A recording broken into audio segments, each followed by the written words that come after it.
the city of New York. This is Hurley's Saloon, one of the city's oldest watering holes. Built in 1870, it was taken over in the 1920s by three Irishmen, the two Hurley brothers and a fella named Daly. Things went smoothly until, in 1928, John D. Rockefeller, the world's first billionaire, broke ground to develop Rockefeller Center. And what should be right in the way of his proposed skyscraper complex but Hurley's?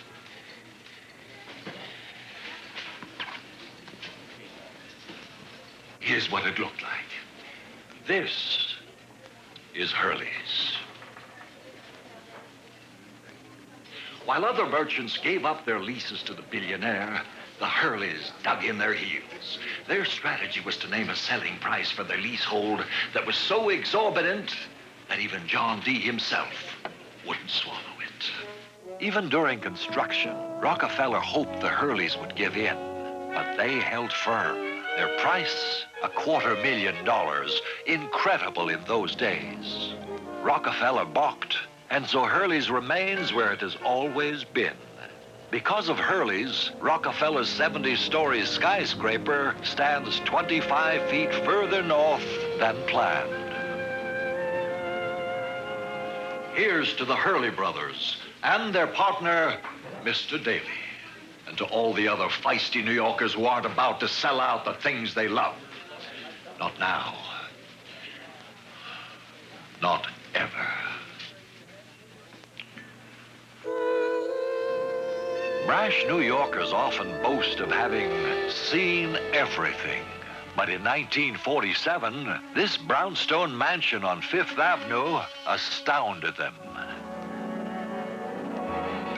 The house belonged to Homer and Langley Collier, eccentric and reclusive brothers. The Collier home was boarded up, and only on rare occasions did Langley Collier talk to neighbors. Once a concert pianist, he said he now had to care for his brother Homer, who remained inside, blind and paralyzed. Now, summoned by an anonymous phone call, police discovered Homer lying dead near a second-story window. But Langley Collier was missing. Officials set out to search the house. The task would take over 2 weeks and amaze the nation.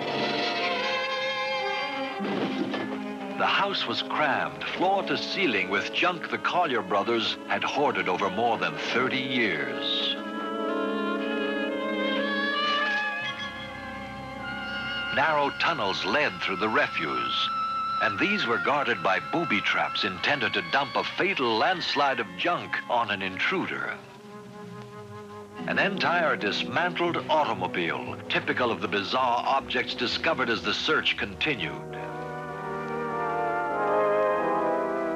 No less than 14 pianos were followed by a massive pipe organ, a complete medical library, and even a skeleton for anatomical study.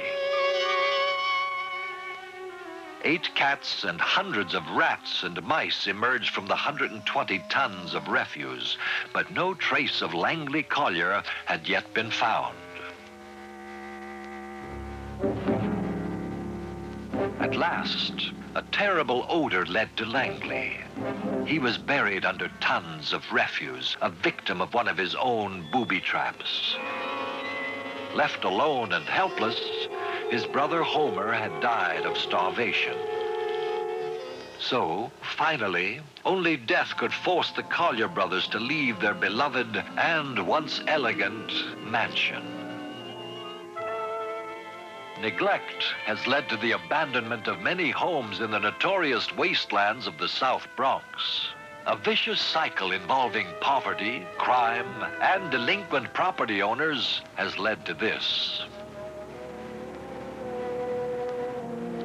But for politicians, such problems inevitably lead to promises.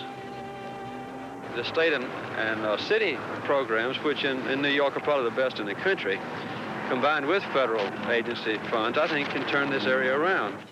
Presidents Carter and Reagan and countless others have called for action, and action is what the South Bronx finally got. But instead of the millions it would take to rebuild the Bronx, the city has received only enough to cover unsightly bare windows with these vinyl decals. These cozy, well-kept, but non-existent apartments are visible to passing motorists. Government officials say they'll improve the area's image and, in time, stimulate investment. Things will get better merely because they look better. That's what they say. Believe it or not.